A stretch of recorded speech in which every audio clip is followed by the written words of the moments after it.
haven't seen y'all in such a long time, but oh my gosh, it's just been a lot going on. I have to catch y'all up. So right now I'm on my way to my house. My camera is it has like a little glare because I don't know how, but one day I just pulled my phone out of my pocket and it was cracked. So yeah, I'm on my way home. I just got some Chipotle. I'm about to go to the store to get me something to drink, and we're gonna have like a little talk and mukbang or mukbang, whatever you want to call it, so I can catch y'all up on what's been going on with me, and you know, just not having the motivation to, you know, just really create content on YouTube. So yeah.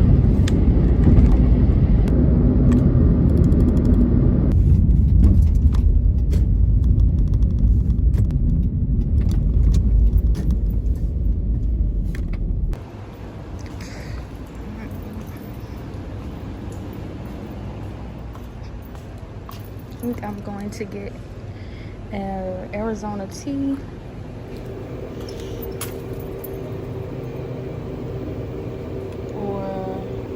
Aloe vera thing. I think I'm gonna get the aloe vera. Clothes that Tristan lost. At Bold 3 Detergent Plus Fabric Softener.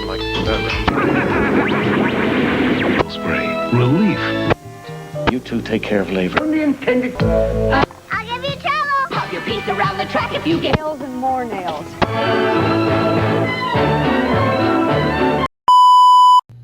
Hey y'all, I just got out of church.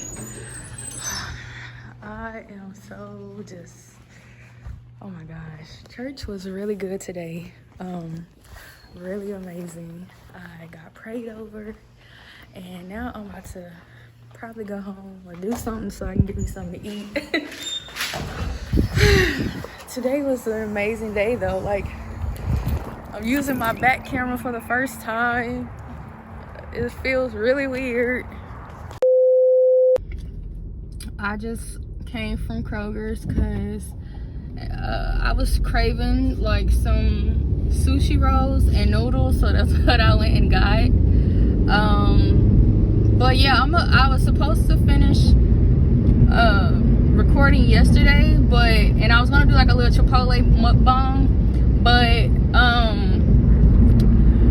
I got hungry. I'm sorry, I could not stop to eat and talk with y'all. Like, I was so hungry yesterday. Like, I think that was my mom had made me a smoothie bowl, so like that was like my first meal, and then I went and got Chipotle, so that was like my first real meal. And then today, what I just got now is gonna be my first meal of the day. Like, it's 4:38 right now,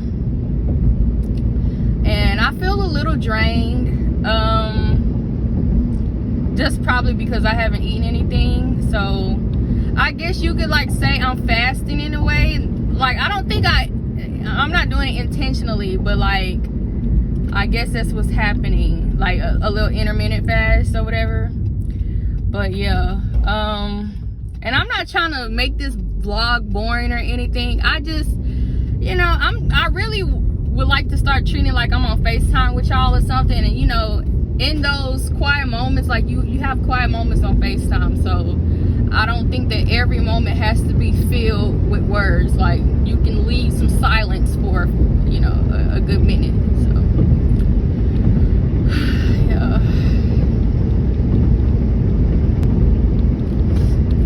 And then I have to talk to y'all about what's been going on in my dating life and everything. Oh my gosh, it's been oh my gosh, I don't even have a dating life for real. Like, oh my gosh, you know, one of my biggest pet peeves is just like men, you know, when men think, like men just in general, when they decide to open their mouth and let off an opinion that you didn't ask for, like, it's just like, I didn't tell you to speak. Like, it's like when men be like, oh, like, this one guy was like, oh, like, you look pretty without makeup, blah blah blah. And it's just like, I don't wear makeup all the time, if at all, but it's like, if I do wear it, it's just like to cover little blemishes or whatever, or if I just feel like putting on makeup that day. And it's like, I didn't ask you, like, whether or not you liked or if you thought I was pretty without makeup or not. Like, just be quiet and observe and compliment every once in a while. You don't have to do all the unnecessary. Because I could say something, I'd be like, I don't like the fact that your beard makes up your face, so I can't even see what you really look like. You know what I'm saying? Like, it's just like, shut up. You know? And I'm a little thirsty too, so I just feel so like, and it's really hot out here, so that could be also.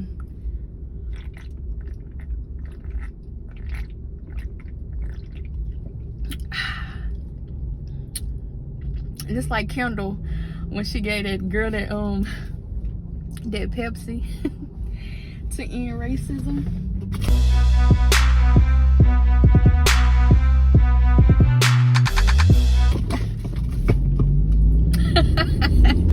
But yeah, like, and another pet peeve of mine is like when a man is trying to get to know me romantically, and I don't know what it is about men, but I guess they have this thing to where they feel like I should just be all in because they're all in, and I don't work that way. Like, my mom taught me, like, if a man take a step, you take half a step, and it's a reason why she says that, and it's a reason why I apply that to my life, and it's because you have to see how they are, you know, before you just become all head in with things, you know. Like, I'm not a woman where I get into relationships or any, like, I've never been in a relationship, but I don't get into situations based off how somebody makes me feel. Like, one thing that I'm learning, even just in my faith with Jesus, is love is an action word. And you know how I apply that into my faith is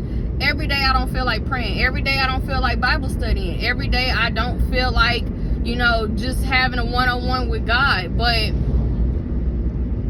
even if I don't feel like doing it, I do it because that's my love. That's showing my love to Jesus. And I feel like it's the same way with relationships. Like, love is a choice. You may not feel like doing it every day. You may not like this person every day, but it's the simple act of, I choose you and I continue to choose you over and over, and to make this work, I'm going to do things even if I don't feel like doing it. And I think that a lot of people, not even just men, but a lot of people out here are not necessarily ready to take that commitment and that next step. Even me, at times, I have to reevaluate myself and reassess myself to see if that's something that I truly want to do, because I'm not going to lie, there have definitely been times where I felt like, you know, when you're single for so long and you appreciate your solitude for so long, you know, that gets addicting. And, you know, the things that other people find tolerable, you're not immune to that. Like, everything gets on your nerves, everything, you know, every little thing annoys you, and you know, you start to get the ick about a lot of things. Like, to me, I remember when I first started, you know, dealing with guys and stuff, you know, you talk about the future, you talk about kids and all these things. And after a while, like, I think after I don't know, because I never really just brought up kids for real. Like, it would usually be them, but I would, like, you know, converse with them about it. But I just feel like, and I have to say, I've never been one of those women where I just dreamed about my wedding for years. And growing up, like, boys were never a center for me. Like, growing up, I was always focused on creative stuff and, like, my books and things. I didn't start really liking boys for real until, like, almost when I was about to graduate high school, and then after, you know. So I see life a little bit differently. And I think that, you know, I'm not a woman who's just gonna jump into a relationship with you after a 2-week talking stage or whatever because you feel like you're ready, and you haven't showed me anything as to why you're ready. Like, why are we talking about kids and all these things when you haven't took me out on a date? None of those things. Like, I just don't feel, I feel like they're unnecessary conversations.